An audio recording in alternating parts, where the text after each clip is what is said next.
Halo, Assalamualaikum warahmatullahi wabarakatuh. Jumpa lagi dengan saya, Freddy Sudaryanto. Seperti biasa di kasus Jalan Cagak Subang. Subuh ini, setelah dengan adanya berita tersangka untuk T, maka ini akan membuka rentetan selanjutnya.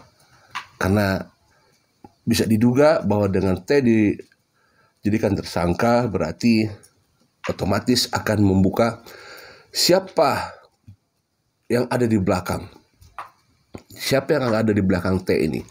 Tidak mungkin T berbuat hal yang begitu mengandung resiko yang cukup berat kalau dia hanya melakukan sendiri. Ya, sekali lagi tidak mungkin itu terjadi. Ya, apalagi T adalah seorang yang perwira dan dia tahu persis apa yang disebut dengan police line. Dan barang yang paling penting adalah bahwa proses identifikasi, ya, ada protapnya, ada jalurnya, dan ada petugas-petugas khususnya. Apalagi sampai katakanlah kalau di sana hanya membersihkan sebuah bak mandi, kalau memang benar hanya sebuah bak mandi, sekali lagi ya.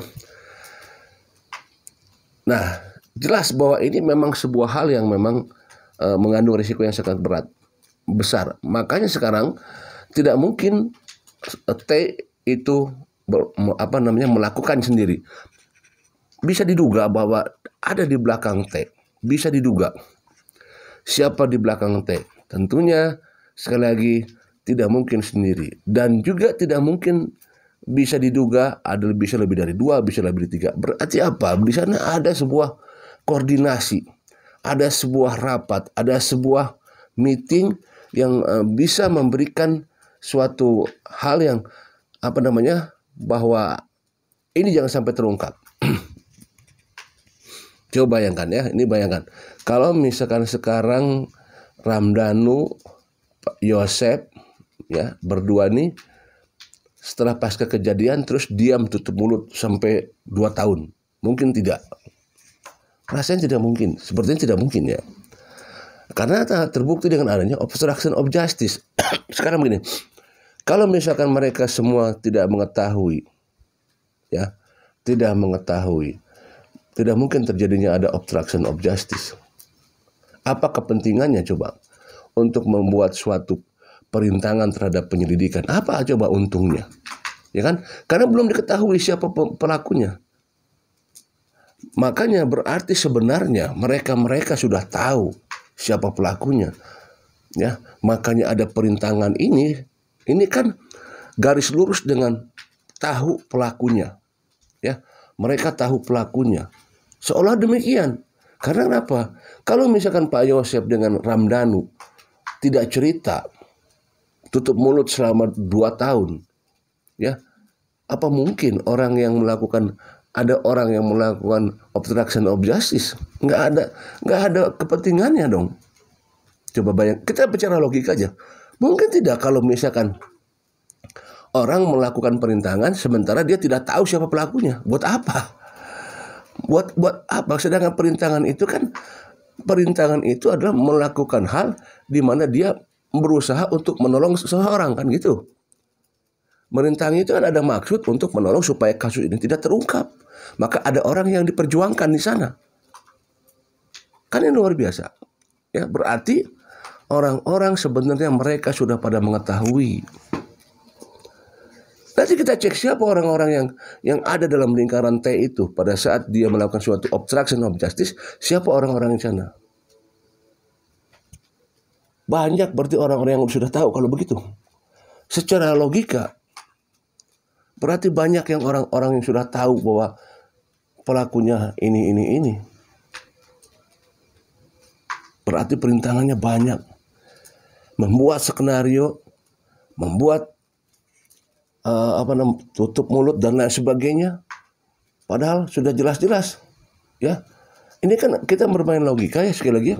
Kalau adanya obstruction of justice, orang yang merintangi terhadap proses penyelidikan, merintangi berarti supaya kasusnya tidak terungkap, berarti menolong seseorang. ada yang ditolong nih sama orang ini, sama orang obstruction of justice ini ada yang ditolong. Kalau ditolong, tentu yang namanya orang yang belum tahu apa-apa nih, orang belum tahu apa, tiba-tiba minta pertolongan, tolong dong di sana begini-gini. Pasti bertanya, ada apa? Kan nggak mungkin dia juga melakukan suatu tindakan yang sembrono kalau tidak ada suatu perintah. Nah, berarti perintah ini adalah perintah yang bisa jadi punya kekuatan. Berarti ada kekuatan yang bersama di sana. Atas dasar kebersamaan, meeting bersama, patut diduga ya, bahwa bukan hanya satu orang, bisa lebih satu, bisa 2, bisa 3, bisa 10, bisa 15. Orang-orang yang memang sudah mengetahui dari awal, bisa jadi itu. Ini kan secara tidak langsung. Apalagi kalau misalkan nanti ya, ini baru 1T ini, baru 1T. Kalau misalkan nanti tiba-tiba obstruction of justice merembet ke yang lain, berarti kan sudah, sekali lagi, ini sangat mengerikan ini. Sudah pasti diduga bahwa mereka sebenarnya sudah pernah tahu dari awal. Tidak menutup kemungkinan orang-orang yang berteriak membela kasus Subang, sebenarnya mereka sudah tahu dari awal. Ya. Mereka sudah tahu dari awal. Melakukan briefing dan sebagainya. Tidak menutup kemungkinan ini, ya. Mereka sudah tahu kasus ini dari awal, siapa pelakunya.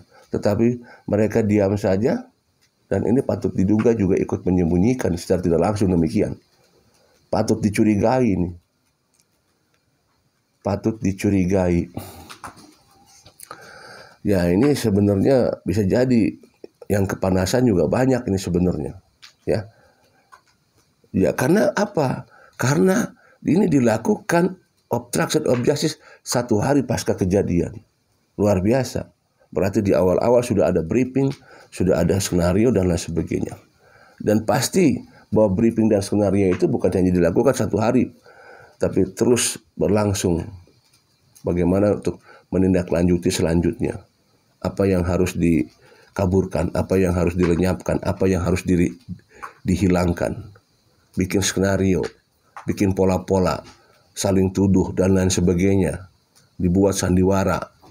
Orang ini ya membuat sandiwara, orang ini menyampaikan lewat berita, orang ini dan sebagainya. Ini akan terlihat sekali nantinya bahwa drama-drama itu dibuat sedemikian rupa sepertinya. Seperti itu. Dan patut diduga juga kita akan melihat nanti siapa-siapa saja orang-orang yang ikut berperan, terutama berperan menutupi bahwa sebenarnya dia tahu, mereka tahu, tapi dia menutupi. Ini patut diduga akan merembet itu nantinya.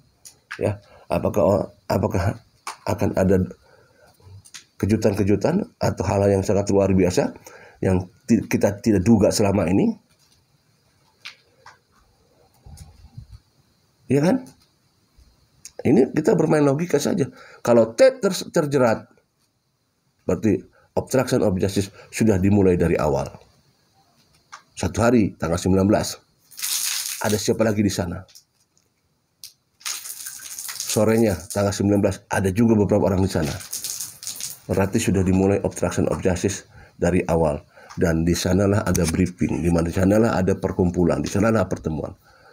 Saya bolak-balik mengatakan ini muter-muter terus bolak-balik, biar menegaskan bahwa berarti setelah tidak langsung OOJ sudah dimulai dari awal, berarti sudah tidak langsung banyak orang yang tahu kasus pembunuhan ini dari awal dan mereka menutupi.